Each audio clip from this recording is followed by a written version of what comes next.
And the Seattle Storm has won their first ever WNBA title. There is nothing like the first. I think what makes this one really unique is that we won it on our home court.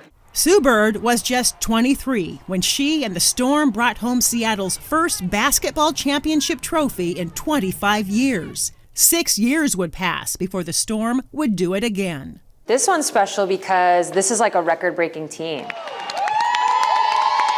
If memory serves, we didn't lose at home that year. And I think what I'm most proud of is that I've been on 4 different winning teams in the WNBA over the course of the 20 years that I've played. And so I think that more than anything speaks to my longevity. At 41, Bird is the oldest player in the league. She signed on for another season, agreeing to play for the veteran minimum, just $72,000 a year. With the salary cap, taking a massive pay cut allowed the Storm to re-sign her all-star teammates, Jewel Lloyd and Breanna Stewart, and make some trades. Well, I was able to do that because I've played overseas all these years. It's what a lot of WNBA players do, based on the math. The league's supermax salary for 2022 is $228,000, a fraction of what they can earn abroad. Depending on the player, depending on the team, depending on the country, it can easily be 10 times what you make over here and more with bonuses, easily. You've already said it made you a millionaire. Yeah, they take care of you. The way we traveled, where I played, was first class, charter flights, you had a driver, and it was all because they wanted us to win. And that's really what sports is about, right? And until the WNBA catches up, players will continue to earn extra income overseas in the offseason. The fix, Bird says, is simple: long-term corporate sponsorship, fan support, and media coverage. Through time, we've seen companies come and go, and it has felt like a box check. Like, supported women this year, boop, and then they leave. And it feels charity. It feels like charity. You know, that's not how we want to be looked at, and that is not how businesses grow. They grow because people want to invest. So where are female athletes making gains? Great, come on up. Endorsements. Whether it's CarMax, Capital One, Corona, Tonal, some Metro, like all these commercials, they've all had this like humorous bent to them. A blue that's actually perfect. Undefeated, if you will. Sue Bird has entered the chat. And it's allowed me to be like a little deadpan over here, a little sarcastic over there, kind of like, you know, digging over here. And so it's really played well to my personality. Oh, hey, fellas, y'all know 12-time All-Star Sue Bird? Is there some other Bird? Yeah, this Bird. Here. Finally, female athletes are front and center. And this is how you know things are changing. But change has been slow to come.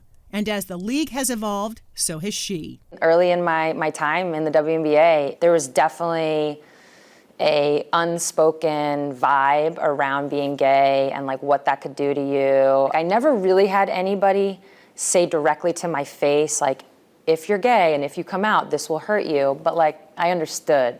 You felt it. I felt it, yeah. There's something that's liberating about being your authentic self. Yeah. You're just more comfortable, right? You enter rooms differently because you're at peace with yourself and you understand who you are. But I've also found my true self, and I'm finally living in that. And I think, you know, all the wonderful things that come with that have happened to me.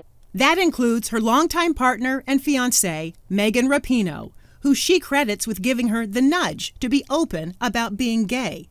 And so you know the impact of you being you, what that means to younger people. Yeah, I understand it, and what's an amazing byproduct of being able to be myself is that people can see that, learn from it, and they tell me, they share these stories, and it's incredibly meaningful.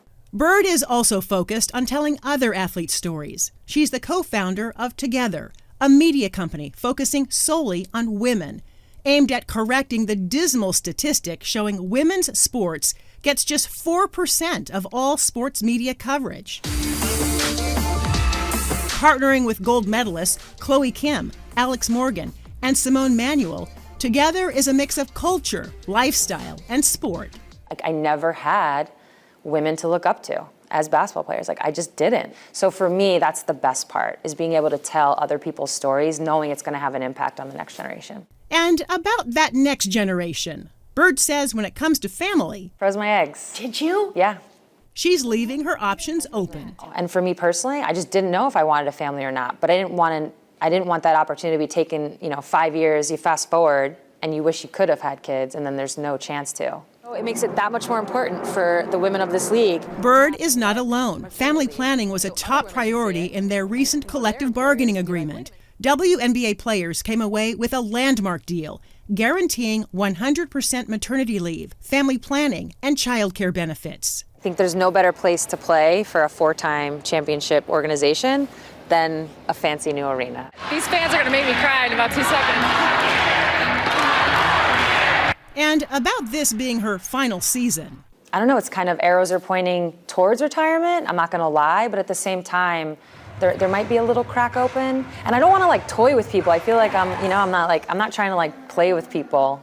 I am operating as if it's my last year. I'm trying to soak it all in as if it is, and then we'll just see what happens. They're going to chant it again, It's going to happen again. I know, now they know how to get me.